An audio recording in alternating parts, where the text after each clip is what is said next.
Hello, beautiful people, tribe of many colors. Thank you, thank you, thank you for being here. All right, let's see who comes in. You know, I only need one. I'm feeling good today. Yes, I am. Sun's shining. It's warming up. I'm out there appreciating nature, loving the outdoors, getting my body. I start now by getting my body prepared for winter, right? So when you want to have a winter where you're not sick a lot, you're not going through the winter blues. When the sun gets really warm and you want to go outside and catch some of those good vibrations, you store it up and then you take it into the winter with you. Your winters are smooth, smooth. Hello, Robert. Hello, Antonia. It's good to see you. Robert, listen, I hope you ain't just tuning in to see what I'm going to do Goddess Air. She's coming. She's coming. Like today, I didn't think I was going to be talking about nature's alarm system, but here I am. This is where the energy set to flow, so I'm flowing. All right, this song, reggae as usual, was dedicated to my nephew, Deedon. This is his favorite song, so I'm going to dance it for him. And when you watch this, Deedon, I hope you dance too.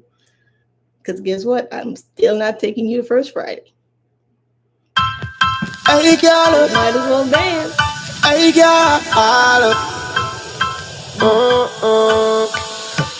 What this make you feel like though? What this make you feel like though? What this make you feel like though? Girl, come wine till you broke off your back, broke off your back, broke off your, broke off your, broke off your back. If you broke off your back, broke off your back, broke off your, broke off your, broke off your back. Girl, you know you got the glue, know you got the glue, know you got the glue. Come broke off your back, broke off your back, broke off your, broke off your, broke off your back, girl. Who you are ramping on a game? Anytime you're ready, girl. Let me name. The place get wet like in a rain, and I make you feel high like on a plane. She say I saw the love, the hot baseline sweet, and I touch the spot. Dancing, she love do that, girl. Go to the chat, come wine till you broke off your back, broke off your back, broke off your, broke off your, broke off your back. If you broke off your back, broke off your back, broke off your, broke off your, broke off your back. Girl, you know you got the glue, know you got the glue, know you got the glue. Come broke off your back, broke off your back, broke off your, broke off your, broke off your back, girl. Girl, your body hotter than a suntan. You make me turn up at attention. You're pretty like the melodies in my song. Plus the cooking where your mother give you make your body strong. Girl, any problem you got, I would have fix it. And when you dance to me, sing it on a big hit. But like a drum on a beat. Yes, only go with that. So you feel wine till you broke off your back, broke off your back, broke off your, broke off your, broke off your back. If you broke off your back, broke off your back, broke off your, broke off your, broke off your back. Girl, you know you got the glue, know you got the glue, know you got the glue. Come broke off your back, broke off your back, broke off your, broke off your, broke off your back, girl. Why this make you feel like though? Why this make you feel like though? Why this make you feel like though? Why this make you feel like though? Why this make you feel like though? Why this make you feel like though? Why this make you feel like though? Girl, you feel wine till you broke off your back, broke off your back, broke off your, broke off your, broke off your back. If you broke off your back, broke off your back, broke off your, broke off your, broke off your back. Girl, you know you got the glue, know you got the glue, know you got the glue. Come broke off your back, broke off your back, broke off your, broke off your, broke off your back, girl.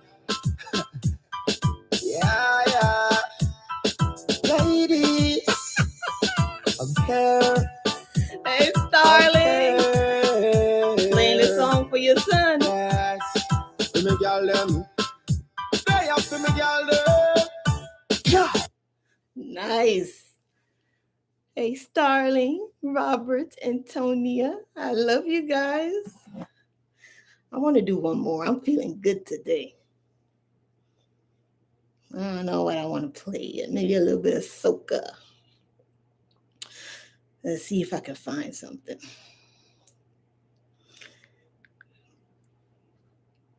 I hope you guys are doing good. I was reminding body to make sure they go outside and get some sun when it warms up, get your immunity built up so that no matter what people throw your way, no matter what they throw your way, you are going to be okay. All right, let's see. I'm just trying to find a song. Let's see.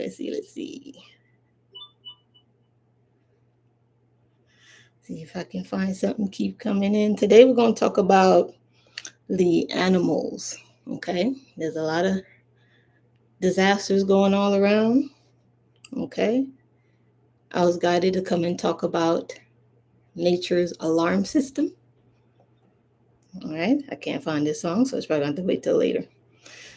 But nature's alarm system, the way in which nature alerts us that some stuff's about to go down.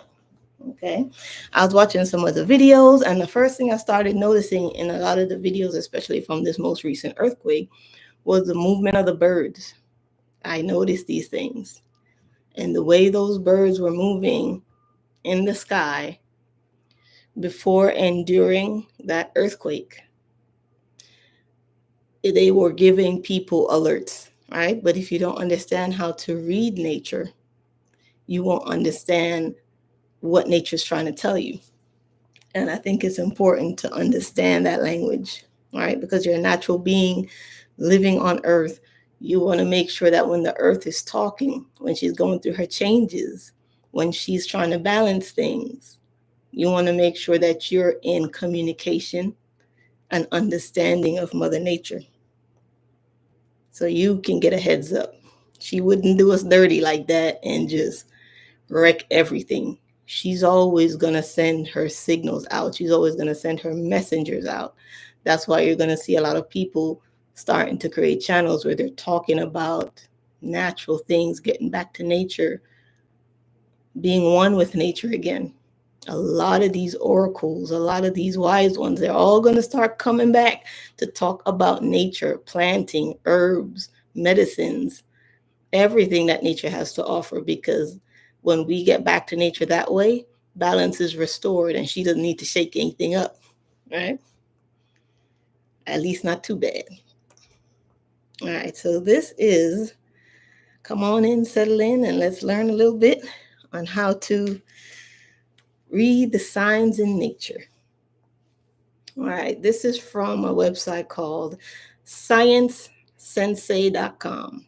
The word science, then SENSEI.com. This is an article by Chu E. 35 animals that detect natural disasters first. Okay, Science Sensei. So it's not too long an article, probably 20, 25 minutes, but I'm going to be talking in between, so it might be longer than that. But anyway, let's keep it going. Okay, it says, long before modern technology gave us weather satellites and seismic monitoring stations, humans relied on something far more ancient: animal behavior.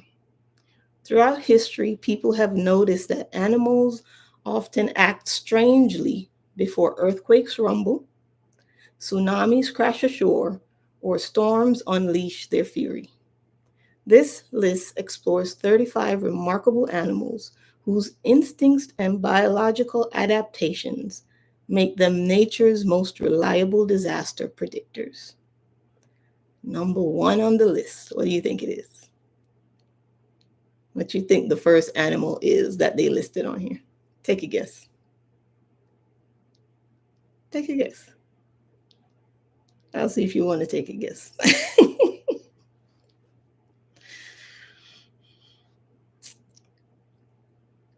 All right. Horses. Horses react to approaching storms. Farmers in earthquake-prone regions often watch their horses closely as a primitive but effective early warning system for impending trouble. Horses typically panic or bolt when earthquakes or storms approach. Ancient Greek historians like Pliny, I hope I'm saying that right, Pliny, I think it's Pliny, the Elder, documented horses rearing up before quakes.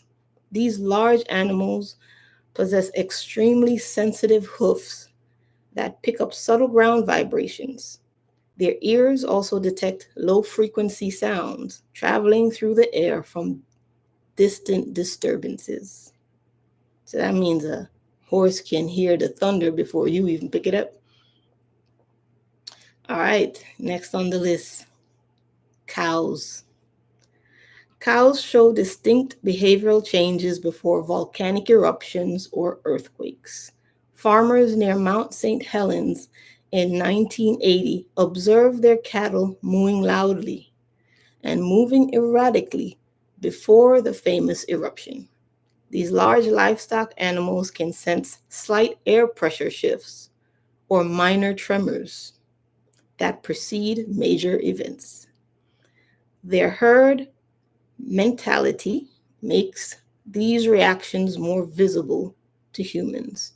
Ranchers have learned to pay attention when their normally placid herds suddenly become restless without obvious cause. All right. So if the animals are fine 1 minute and then the next minute they're all acting erratic, something about to go down. Next on the list we have, oh, Robert. All right, you know who that is, Pliny? Hope I said it right. I know I'm being guided to research that too, but that's one more thing I gotta add to my list. All right, next we have elephants. Elephants saved many lives during the 2004 Indian Ocean tsunami.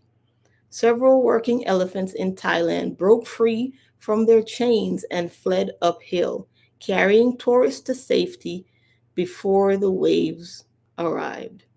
Their massive feet can detect ground vibrations from considerable distances. The sensitive trunks of these intelligent animals also pick up infrasound from approaching waves. Elephant behavior has become a natural warning system for water related disasters. I wonder if when I have my farm, I could just have one elephant. He's my security, my alert system, everything. Man, that's incredible. But that's why they're able to find water, right? Because those heavy weighted pads under their feet can sense even the vibration of water. That's why you can follow elephants to water if you're ever stranded somewhere. Just walk with the elephants. All right. Next, we have birds. Birds abandon areas before storms. Birds alter their flight patterns or completely leave areas before major storms hit.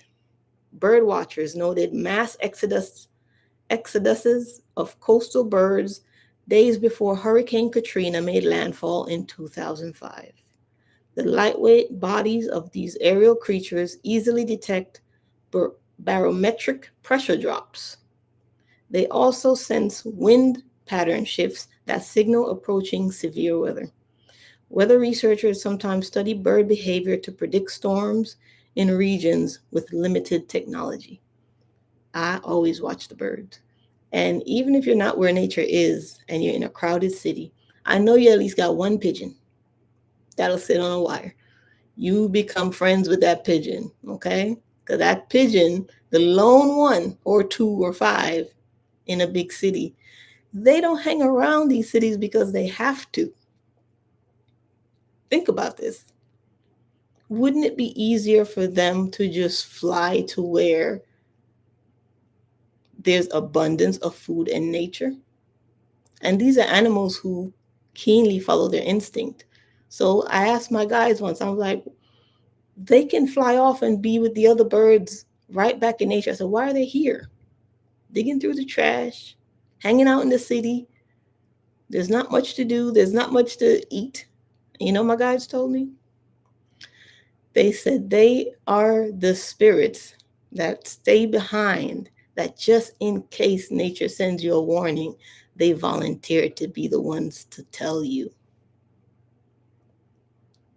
Now imagine a job like that you actually hang around to remind the humans that you need to get back to nature, and they might not even ever look at you.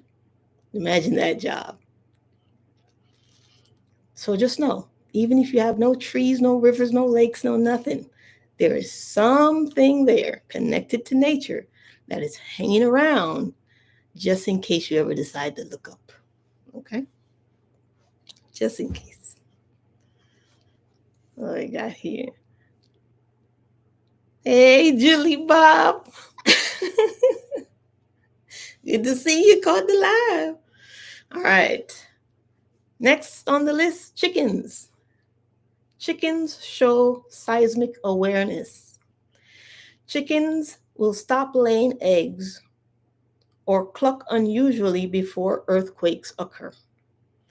Japanese farmers noticed their chickens refused to enter their coops before the 2011 Tohoku earthquake. These common farm birds appear sensitive to subtle vibration or magnetic field disturbances that precede seismic events. Many rural communities around the world have traditional folklore about poultry behavior changing before quakes. Some modern farmers still monitor their chicken flocks as an informal warning system. So, those old wives' tales or folklores, give credence to them, because sometimes that in folklore and myth, and hold on, it's my earpiece falling out. In folklore and myth and old wife tales, right, are the keys and the timestamps of events for those people. So when maybe something happens on a farm, let's say 200 years ago, they probably either developed like a song, a little song or a dance, or they create a folklore around the event that happens to record keep. So a lot of myth and fables and fantasy and sci-fi, they actually hold deep gems and wisdom of history. You have to decide when you read something if you're taking it literally or if it's just a reference to something deeper that occurred. Let your guidance guide you, because sometimes the weirdest things we think would never be true actually is. And then the things that we want them to be true, they're actually just metaphors. Right? That wanted to come through. Okay. Next on the list. You guys gonna love this one. Rats. Every time I think about rats, I think about that video of that giant rat in New York hauling that pizza slice up the stairs. Yo, rats are pretty strong, man. They're strong. All right. Rats flee before buildings collapse. Rats evacuate buildings in mass before major earthquakes. Historical records from the 1755 Lisbon earthquake describe rats pouring from sewers and homes before the disaster.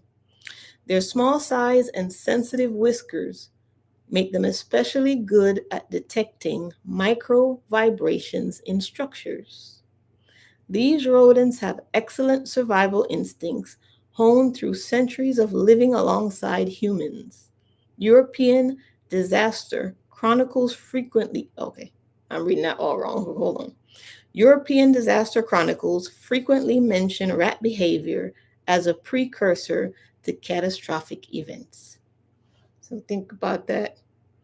Maybe you could get yourself a pet rat and train it and just have it around as your little alarm system. All right, next on the list, mice. Mice display pre-disaster behavior. Mice run in circles or chew frantically on cage bars before tremors or major storms. Wow, I didn't know that. Laboratory studies have documented these behaviors during controlled seismic simulations. Their tiny feet and large ears usually pick up subtle environmental changes that humans miss completely.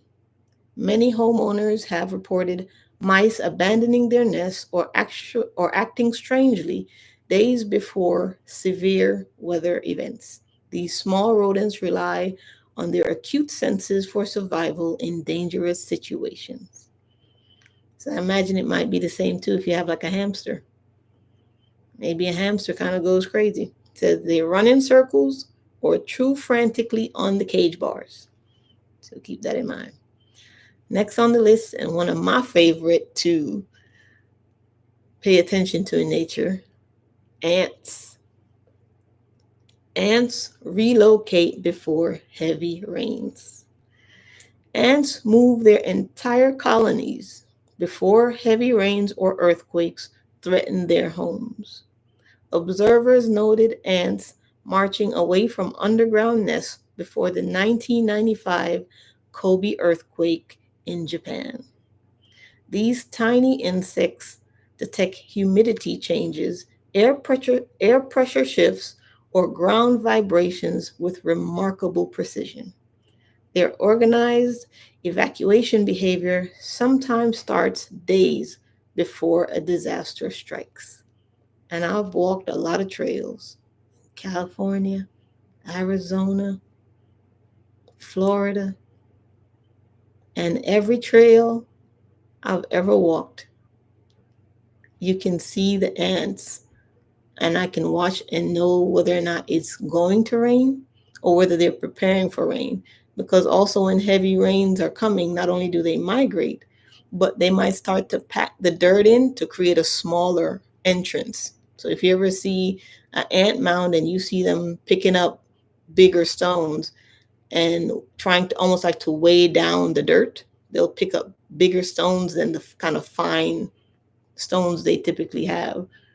And when they start to pack that entry hole to make it smaller, that's when you know heavy rains are coming, because they don't want the internal tunnel system to flood. All right. So just be mindful if you got ants around, they'll alert you. All right. Next, bees. Bees swarm away from their hives before storms or seismic events. Italian beekeepers reported mass hive abandonments before the 2016 Amatrice earthquake. Their sensitive wings and antennae may detect electromagnetic field changes or subtle air pressure drops. This unusual behavior disrupts honey production and alerts experienced apiarists to potential problems. I imagine apiarist is maybe a name for like a beekeeper. I'm not sure. Some scientific studies now focus on monitoring bee behavior as a potential earthquake prediction tool in high risk regions. There's someone who said this, something to the effect of, if the bees ever become extinct, human life follows. And they gave almost like a year. I can't remember how long they said, but basically, if you are ever without bees on this planet, then human life is about to end. That's how closely linked we are to the bees. But I would imagine if bees don't even feel safe to put their honey together and their hive together in an area, then it would indicate that's not a good area for you to live or be either. Just think about that. Okay, next. Okay, I hear you, Robert. I'm a bookworm too. Okay, next we have sharks. Sharks dive deeper before hurricanes. Sharks swim to deeper waters when hurricanes approach their coastal territories. Researchers tracking tagged sharks off Florida's coast observed them diving deeper just before Hurricane Irma struck in 2017. Their specialized lateral line system allows them to detect even minor pressure changes in the water. This behavior helps sharks avoid the dangerous surface turbulence caused by severe storms. So my guides are telling me if you live somewhere where you typically see sharks close to shore, and as you observe that, you see that it's common. Sharks are known for frequenting that area. Now it's almost a signal to us if we don't see them, because if they retreat to the deep when disaster is coming, then if they're no longer coming to shore, we know something's up. So it's almost not a bad thing that sharks come to shore because that means they feel safe. We just have to know how to maneuver those waters with them, right? But it's normal for sharks to be close to shore as it indicates safety for us. If we don't see them at all, where you typically see them, that's a problem. Okay. Next on the list, I love these guys. Dolphins. Dolphins move away from danger zones. Dolphins instinctively leave coastal areas before tsunamis strike. Local fishermen notice a complete absence of dolphins from Sri Lankan shores hours before the 2004 tsunami hit. Their advanced echolocation system can detect underwater disturbances created by distant waves. These marine mammals quickly respond to these signals by swimming to safer waters. Coastal communities with traditional fishing practices have learned to view dolphin behavior as a reliable warning sign. And these guys are out there at the sea all day, every day. So if the coastal community says dolphin behavior is reliable, then it is. They are the experts because they actually go out every single day and spend time observing nature. The person who is the expert is not the one who just went to school. The expert is the one that understands the most from their observations. And sometimes you don't have to have a degree for that, right? So a lot of y'all out there, you're geniuses because it's like, I know some of you, you already knew this stuff or you had a sense about it. Okay, next we have whales. Whales change migration routes before quakes. Whales alter their migration paths when underwater earthquakes threaten. Marine biologists documented whale pods shifting their usual routes before the 2010 Chile earthquake. Their enormous bodies can sense deep ocean pressure changes or detect infrasound from seismic activity. Some scientists believe disorientation from these signals sometimes lead to tragic whale strandings. Whale behavior patterns are now part of broader ocean monitoring systems. So now you see how important it is to have those people do the job that they do. Because no matter how much technology we have, the most reliable alert system are the animals in the ocean and the animals in the air and the animals on the earth. So it's funny that the people who are experts in these fields, who are well studied, that no matter the technology that they have to prove what's going on, they will still rely on nature. That says something. It's constant and not at the same time. Okay. Yeah, mama. Nature always warns us. We just have to pay attention. Yes, we do. All right. Next, we have fish. Fish display unusual swimming patterns. Fish exhibit strange swimming behavior before earthquakes or volcanic activity occurs underwater. Japanese fishermen reported fish leaping out of water near the epicenter area before the 2011 tsunami. The sensitive lateral line organs along fish bodies detect subtle water currents or electrical field shifts. This makes them excellent living sensors for underwater disturbances. Aquarium staff around the world have documented fish agitation as a potential early sign of seismic activity. So those guys out there in the ocean, man, Those are the true weathermen. Think about it. The guy that's out there on a boat every single day, that's the real weatherman.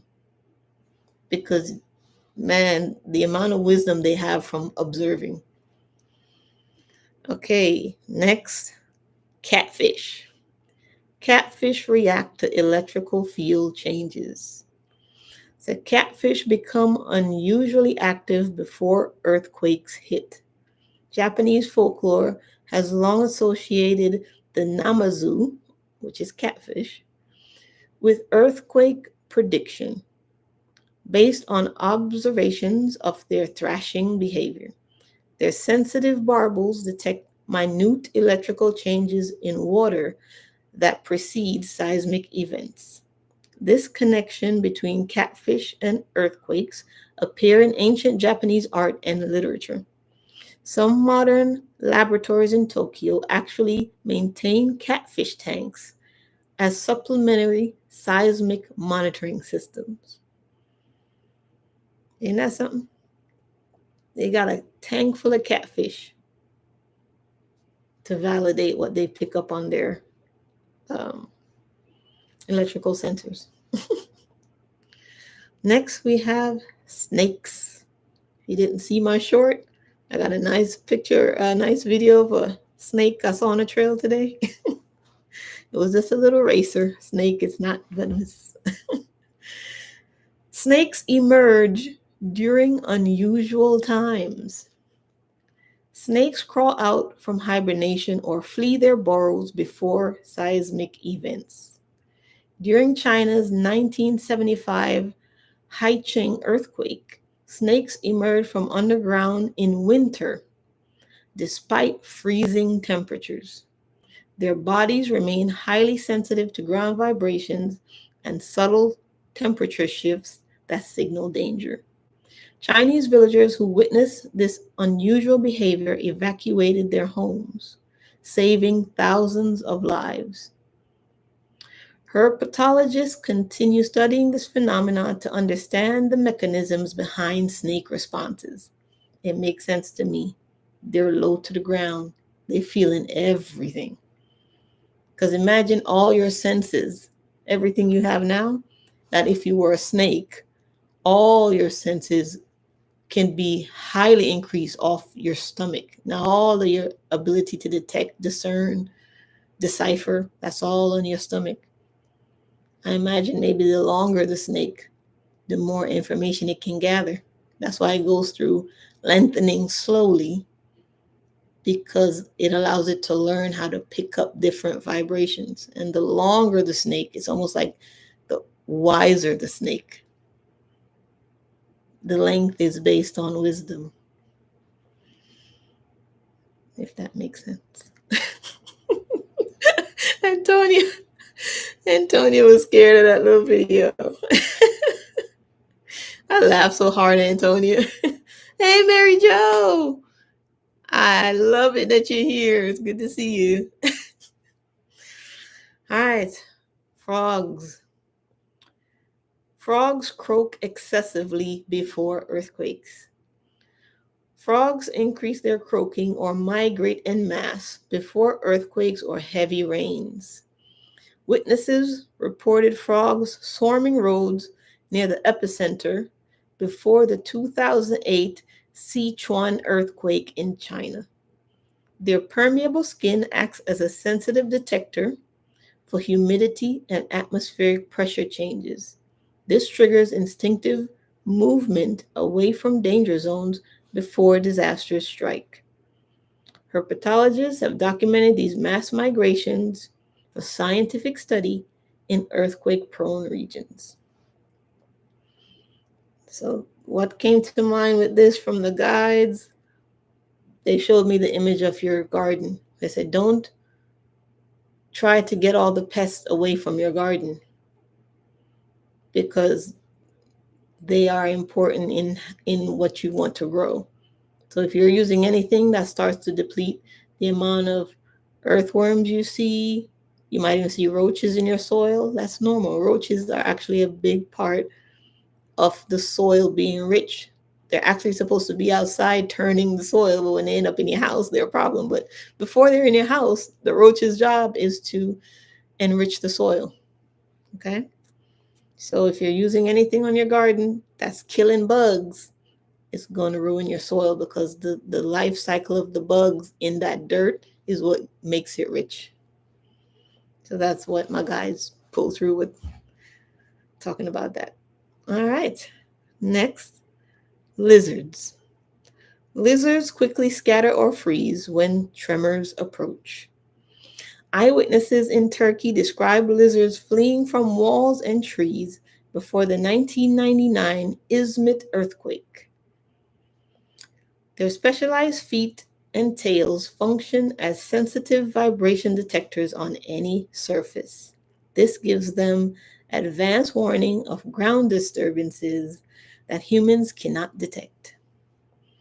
Villagers later recall this lizard behavior as an obvious warning sign they unfortunately missed or misunderstood at the time.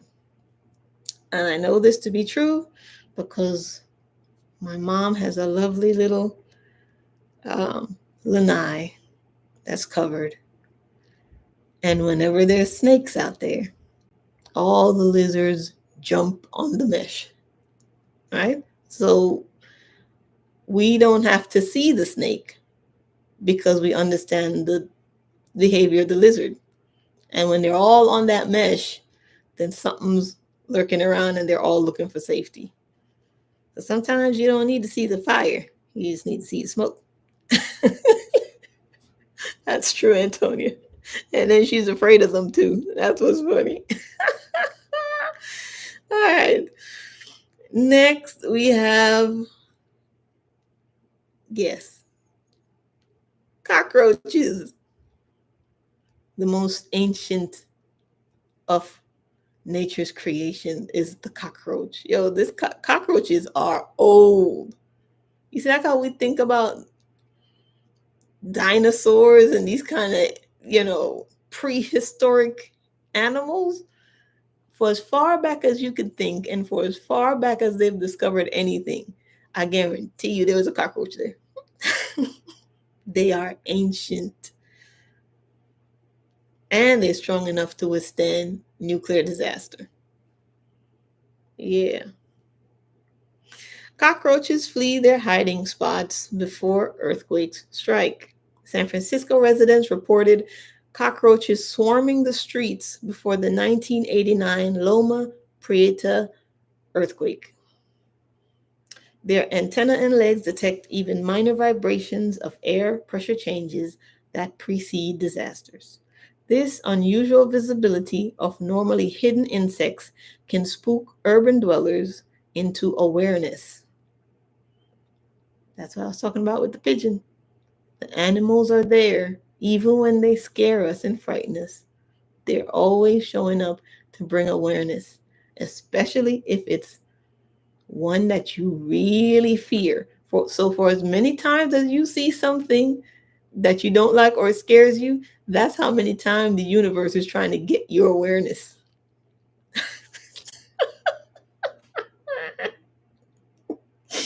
That's how many times the universe is trying to get your attention. Isn't that funny? Okay, where was I? This unusual visibility of normally hidden insects can spook urban dwellers into awareness. Pest control companies occasionally report strange cockroach behavior patterns before significant seismic events in major cities. So, if you live in a major city and you start seeing cockroaches, mice, rats, first of all, if you ever see a huge herd of anything running, run with them.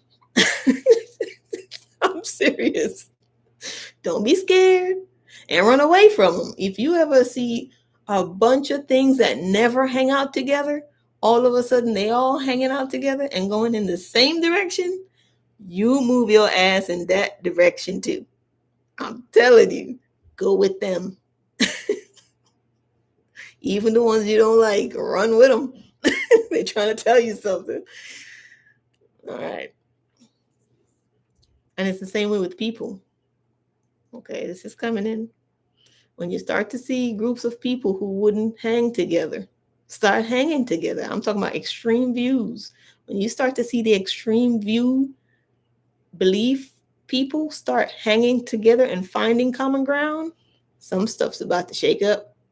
So just like how the animals are a warning system, we are also a warning system for them because they monitor us. It's a reverse thing. We monitor them for information, they monitor us for information because their livelihood is based heavily on what they observe from us. So you're always going to have animals watching you. There is no place you ever go where there's not something in a tree watching you because they need to know how we're moving so that they know how they have to move.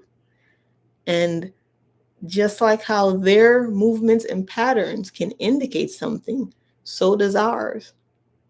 So watch for the pattern and the changes that happen when we start moving different.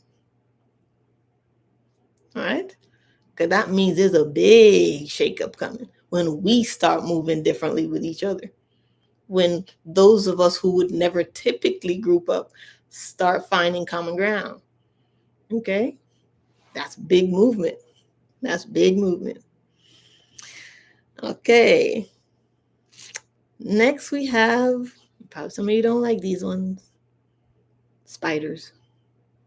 Spiders abandon their webs before storms. So spiders leave their carefully constructed webs before storms or floods arrive.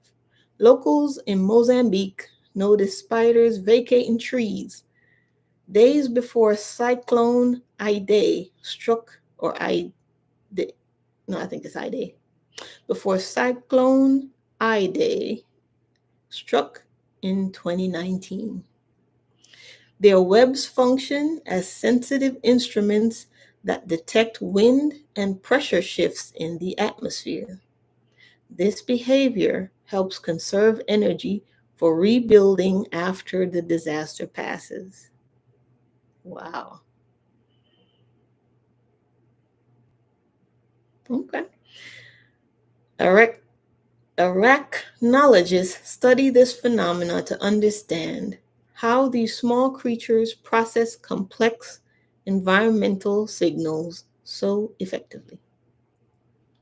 All right, gonna keep going. 42 minutes, that's not too bad. I usually take it to an hour.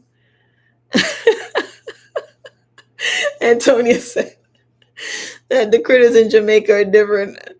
I think every animal in its region, they act differently. But I think push come to shove, in a worst case scenario, I think they all gonna act the same. Yeah. And squirrels, man, squirrels are funny. Squirrels, you ever see a squirrel get in your way and it just won't move? Sometimes squirrels are very defiant and they own their space. You could walk right up on a squirrel and it'll hold its ground. Or if it's in a tree and you're looking at it, it can give you that look like, hey, I'm about to jump on your face. Squirrels are funny. If a squirrel comes into your path and forces you to stop, it's trying to tell you something. Okay, next. Yeah, they're bold. And they're playful. Like I take my dog to the dog park, little black one, Dewey, and I usually have him sit. Every time we go to the dog park, they have to sit. Wait till I unclip them, and then I'll tell them to go, and then they take off, right? And this is like months and months of training. I train them to do this. So one day I go to the dog park, I tell them all, sit. As soon as I hit the clip on Dewey's back to release his harness, before the clip could even come all the way off, he just takes off, just boom, and I'm hearing his little feet just. What's he going towards? A squirrel that's sitting just a little bit off, just with a little nut moving around his mouth. And when I tell you that squirrel did not move till the last minute, I was like, oh my God, I'm going to have to be cleaning up blood. Because you know when your animals get back to their natural instinct and you're like, oh, shoot, I remember this is still a dog. You know what I'm saying? That instinct is never gone. So I'm thinking like, oh man, I'm about to be pulling squirrel hair out of his teeth. The very last minute, this squirrel just jumps, boom, halfway up the tree. But then it came back down and kept twirling around the tree, teasing him and making this sound. And then when he jumped to get it, go back up the tree and come back down and start messing with it. Yeah, they're funny. They're bold. They're funny. They're mischievous. Watch some squirrels, man. All right, next we have bats. Bats exit caves before seismic events. Bats fly out from caves in unusual numbers before seismic activity. Witnesses in Haiti reported bats pouring out of cave at dusk before the devastating 2010 earthquake. Their sophisticated echolocation system potentially detects air pressure changes or structural shifts in cave formations. This mass exodus behavior has saved many bat colonies from cave collapses throughout evolutionary history. Miners historically watched bat behavior as a crude but effective warning system for potential cave ins. And that makes sense.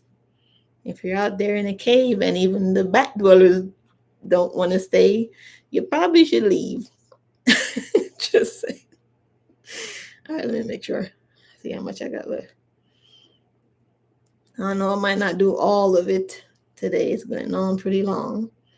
But let me keep going for now until I get the guidance to stop. Okay. Owls. Owls change their hunting routines. Owls modify their normal hunting patterns before severe storms arrive. Bird observers in Oklahoma noted owls perching silently instead of hunting before the 2013 tornado outbreak. Their specialized ears can detect infrasound from distant weather systems long before humans notice anything wrong. This gives them time to seek shelter rather than wasting energy hunting during dangerous conditions. Bird watchers consider this behavior a subtle but reliable indicator of approaching severe weather. If you have big property or you got some land, get your little birdhouse. Okay? Your little birdhouse is your own personal alarm system. Because when you study the pattern of your bird that keeps coming to your yard, and then one day it just takes off, don't come back. That's an indicator. So use your land to invite the animals in, but the ones you like. You know what I mean? You don't want to invite everything in, just the ones you want there. But setting up a birdhouse or hummingbird feeders, right? Those are real nice ways to invite nature in so you can start to see the pattern. I did this when I lived in Arizona. I had a little space, a little backyard, and I set up bird feeders, right? And it was the finches would come in, which I love to see all the different color finches. But then the pigeons came, and it was always a fight on the bird feeder when the pigeons would try to eat out of the hole, but they couldn't fit. So what they do a lot of times is their weight would pop the thing down and scatter the seeds all over, right? So now it's a free for all, right? When the thing breaks. And it seems like that was the goal of the pigeons every time, was to break the feeder. But when I put that system up and it invited all the birds in, because then where the birds go, the rabbits go.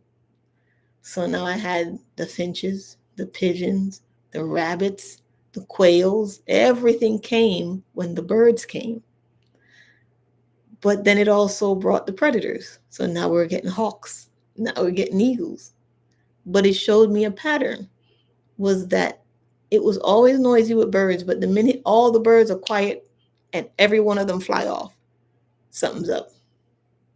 It's either a snake in the bushes, or it was a hawk or falcon or eagle overhead. And I'd watch the rabbits just stay really still. Because once the birds take off, the rabbit is alerted that something's up. So now the rabbit stays still. And everybody had to hide. So all the birds, whoever didn't fly off in time, was hiding in the bushes. And the rabbits would just stay still. There was a couple bird killings in the backyard. And I had to pick up a lot of heads and beaks. But never did a rabbit get caught. Never. Ever, ever, ever. Because the rabbit just kept still. And it blended in with the stones, so they didn't even see it. Sometimes you stay still, sometimes you move. The key is to know when to do what. Okay, next we have toads. Toads interrupt breeding patterns before quakes. Toads suddenly stop their breeding migrations before earthquakes. Researchers in Italy documented toads abandoning their spawning sites 5 days before the 2009 L'Aquila earthquake. Their unusual sensitivity to magnetic fields or water chemistry changes might explain this preventive behavior.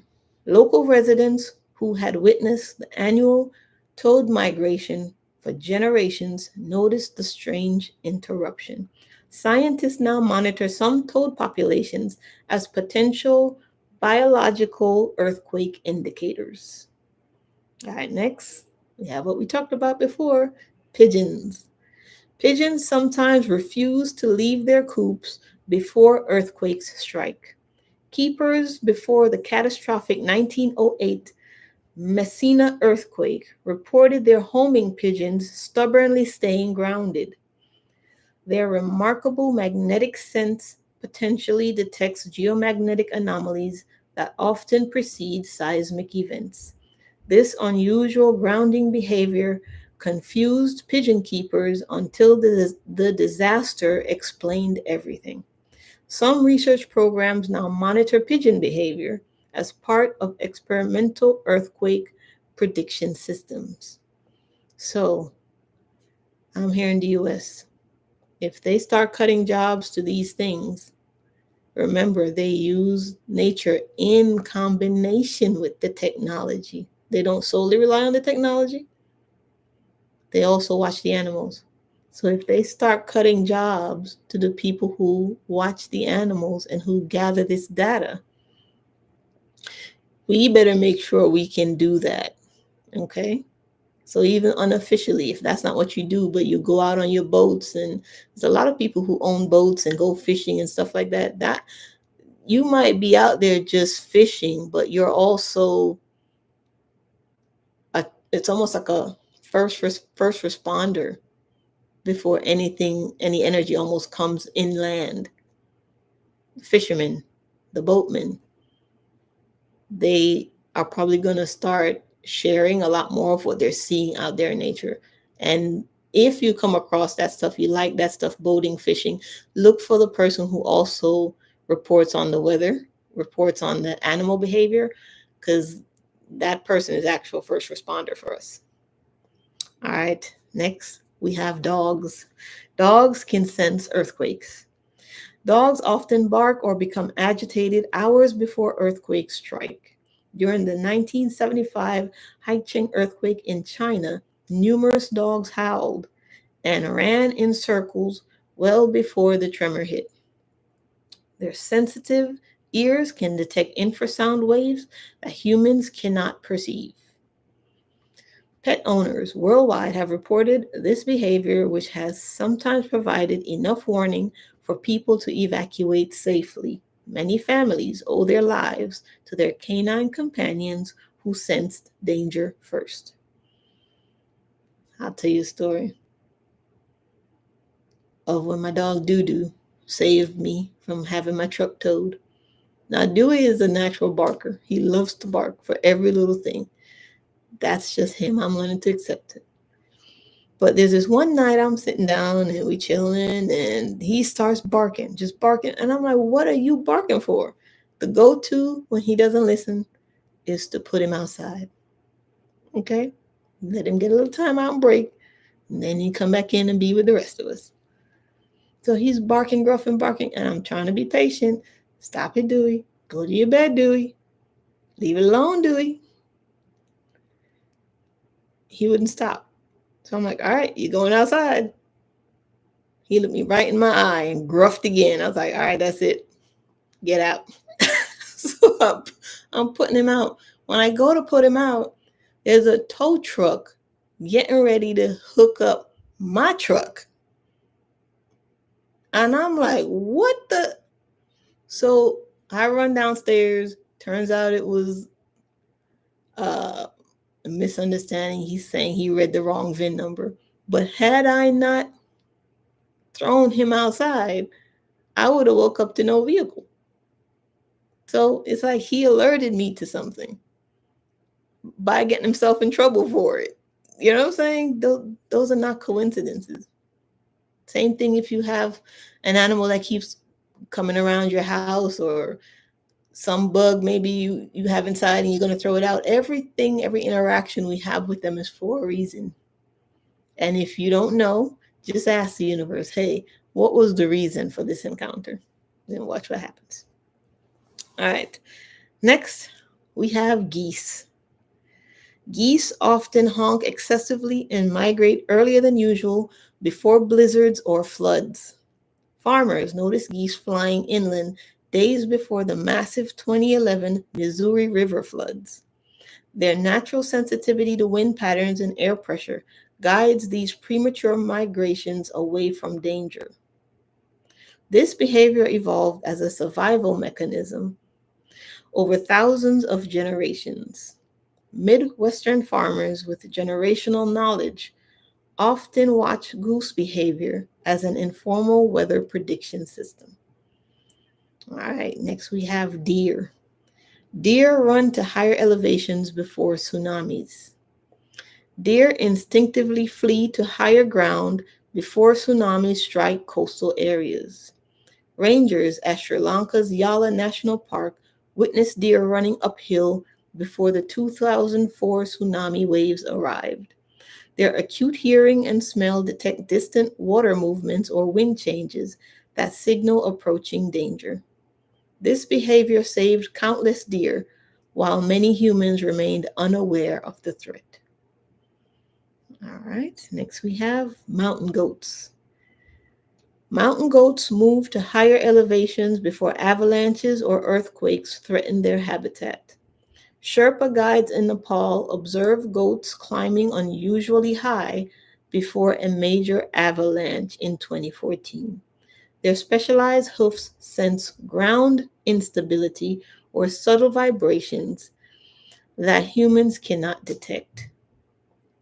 This natural risk avoidance behavior evolved in these animals over centuries. Himalayan mountain guides now carefully monitor goat behavior as part of their safety protocol for climbing expeditions. So that means they're putting their life in the hands of the goats. That's how important nature is with information.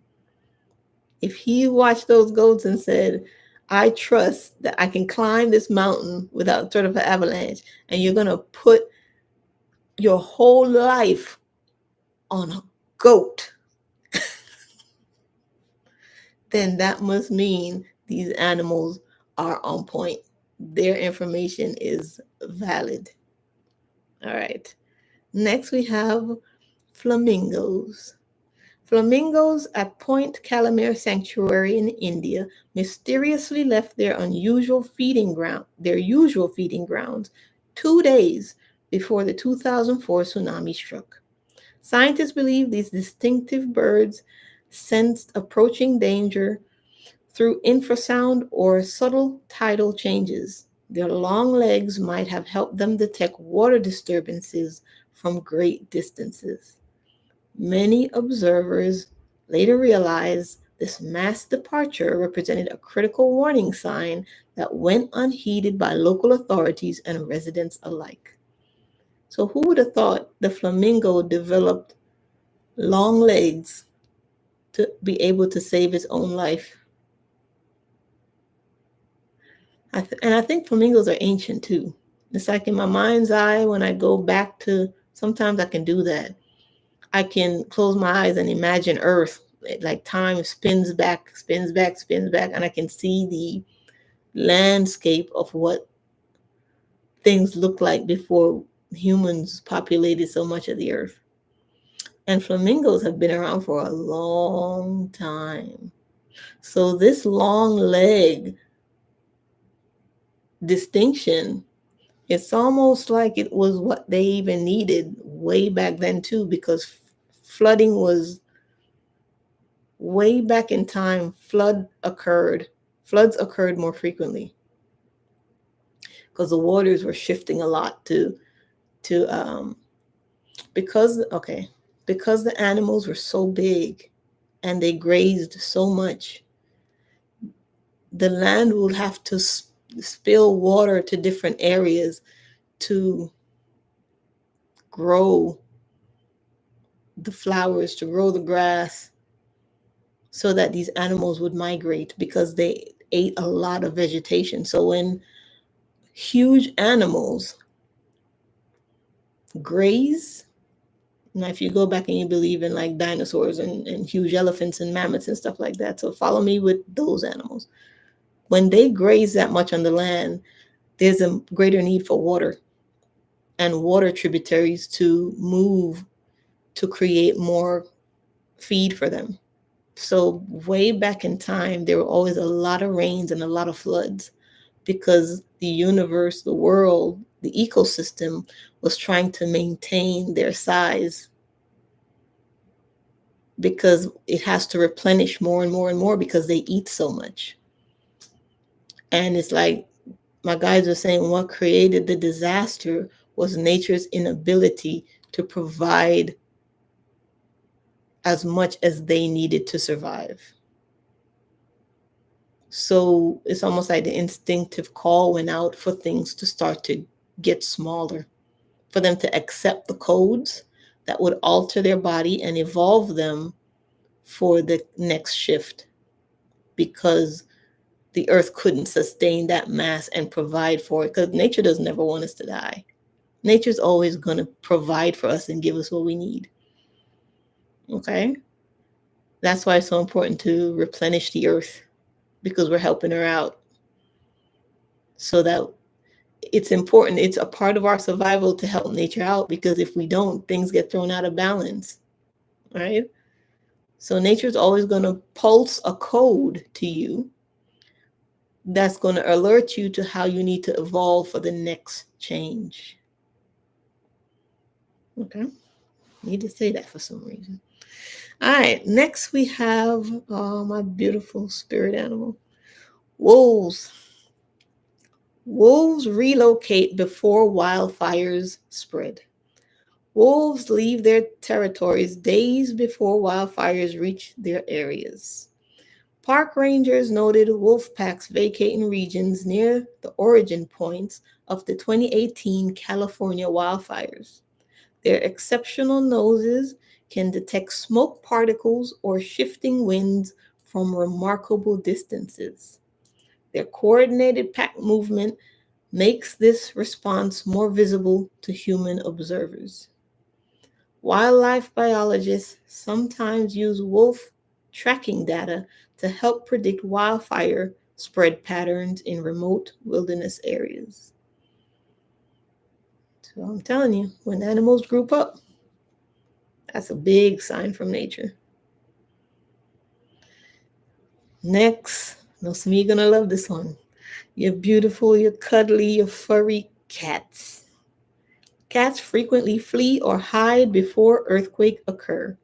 Prior to the devastating 1906 San Francisco earthquake, residents noticed cats darting out of homes in large numbers. These feline early warning systems might detect static electricity changes with their sensitive fur.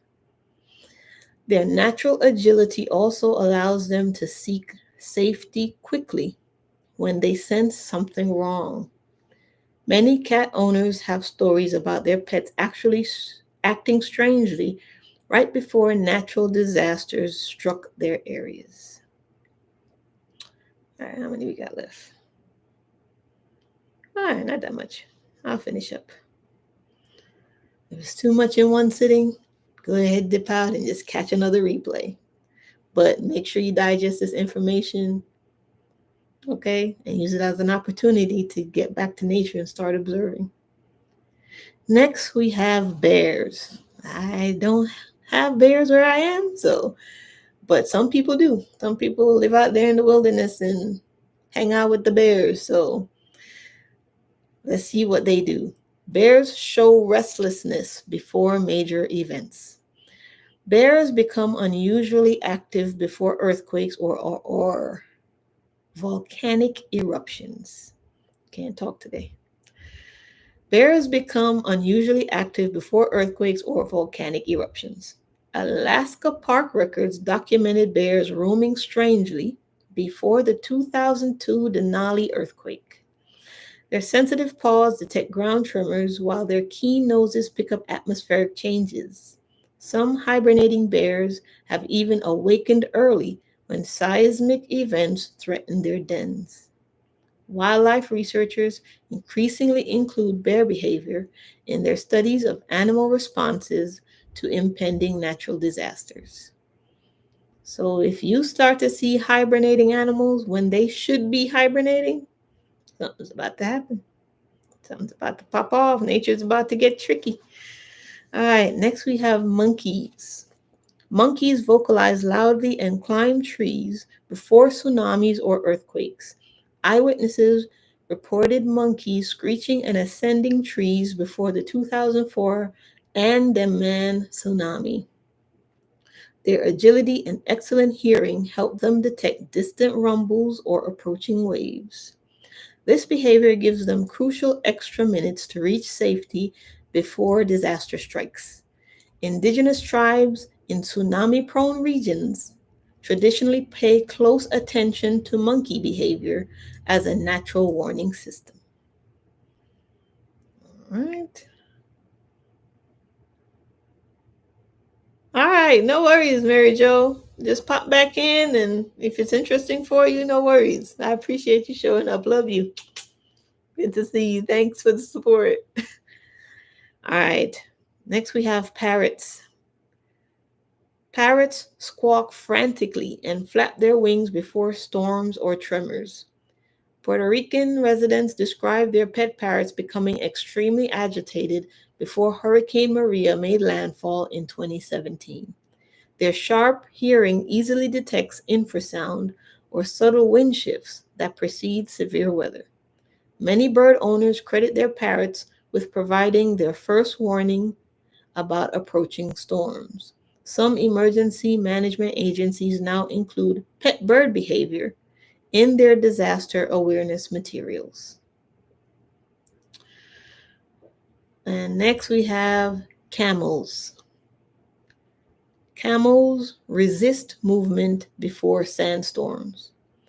Camels often lie down and refuse to move before sandstorms or earthquakes. Herders in the Gobi Desert reported their camels kneeling and resisting commands before a 2015 earthquake. Their padded feet function as sensitive ground vibration detectors in desert environments. Their specialized noses also detect dust or pressure changes before storms become visible. Bedouin tribes have learned to trust camel stubbornness.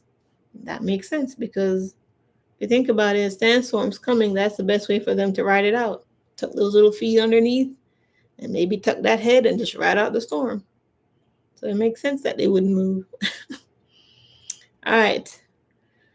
Last one we have penguins. Penguins shift position before Antarctic storms. Penguins change their colony positions before Antarctic storms or ice shifts occur. Researchers observed he says Adelaide or Adelaide, maybe Adelaide penguins, moving inland before a severe 2018 Antarctic blizzard struck. Their specialized feet detect ice vibrations, while their vision tracks subtle weather cues from great distances. This adaptive behavior helps penguin colonies survive the harshest winter conditions on Earth. So it's funny how nature hedges her bet. If she ever flips and makes everything extremely cold, there's still animals who would survive. If she's in between, right there in the middle, the sweet spot, almost everything can adapt to that. And then at the other extreme, if she flips everything extremely hot, there's things that would survive there too.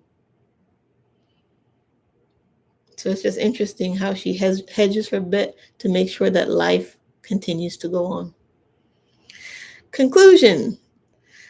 From household pets to wild creatures, these 35 animals show us that the ability to sense impending disasters isn't mystical or supernatural. It's biological. Their acute senses and survival instincts allow them to detect subtle environmental changes that human senses miss entirely. As climate change increases, the frequency and intensity of natural disasters worldwide.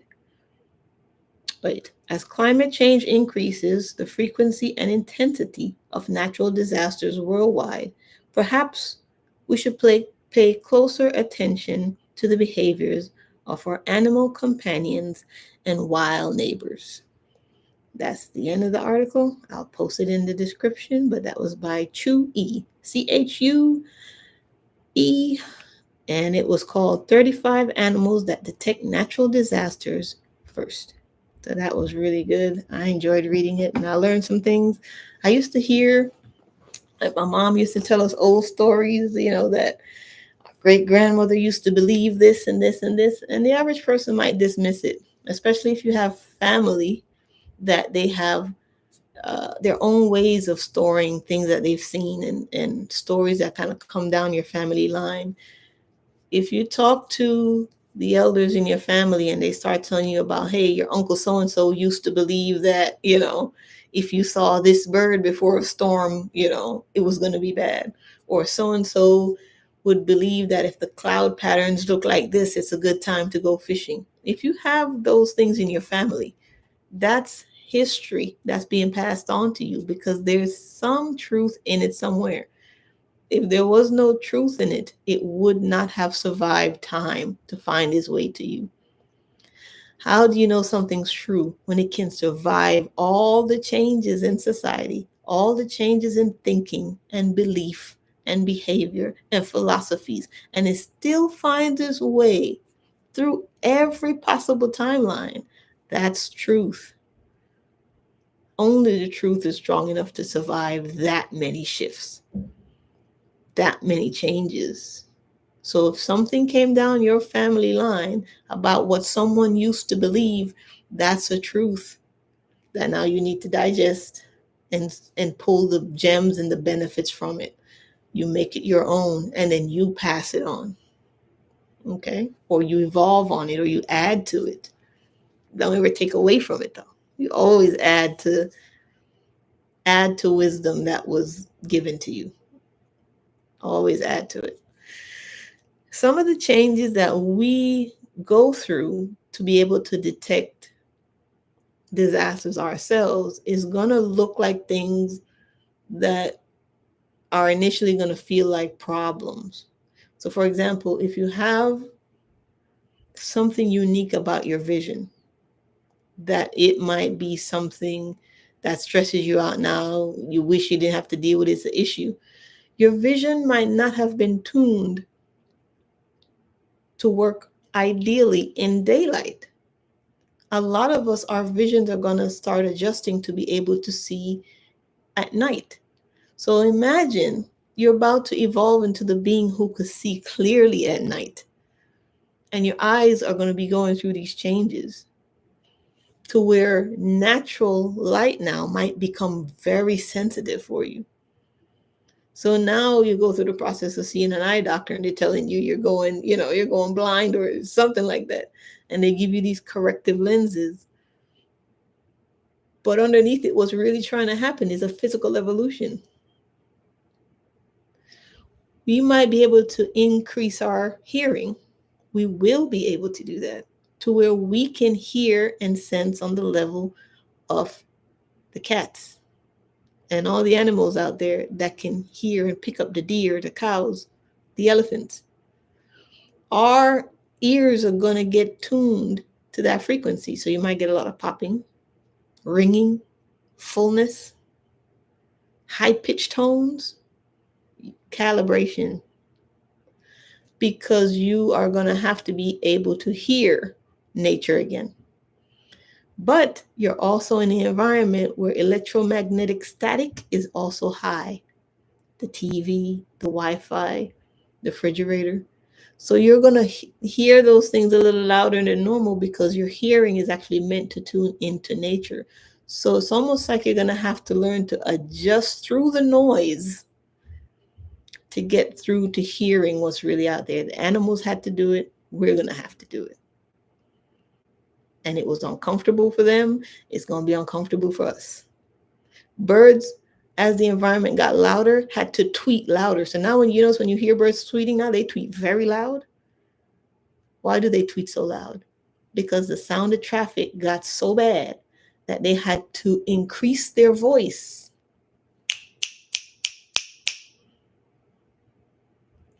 They had to increase their voice to speak above the noise. Okay? So now when it's not as noisy and it's kind of quiet, the voices are loud. Their tweets are loud, their songs are loud, because their entire purpose is that they have to deliver the message. So if they have to raise their voice, get a little higher to deliver this message, hit a different note to deliver the message, that's what they got to do. That's their way of adapting. And now by doing that, if the world ever goes completely silent, there's a bird that can now elevate its voice to another one that's miles away, that typically its voice would not be able to go that far, but your voice goes further when you have to practice hitting a note above the noise. Whew, that was good. That was good. I'm going to leave it there. I'm going to leave it there. I appreciate you. Okay. I love you tuning in. Thank you so much. I hope you learned something. I did. Thank you, Mary Jo. Oh, yeah, that was good, Antonia. I felt it. I feel good about this one. Yes, you are welcome. Thank you, Antonia, Mary Jo, Julie Bop, Starling. Who else we got here? I remember Robert, you came in. I appreciate you. Anybody else who's tuning in and you just didn't feel like saying nothing, that's okay. I love and appreciate you. Thank you. Thank you. Thank you. You could have been anywhere else, but you decided to kick it with me. I love you for that. And I'm wishing you a beautiful rest of the day, beautiful rest of the night. Okay. Go love on somebody. Go love on yourself. Be in joy and peace and high vibrations till the next time. Okay? Love you guys. Bye. Ooh, that was good. Feeling all tingly.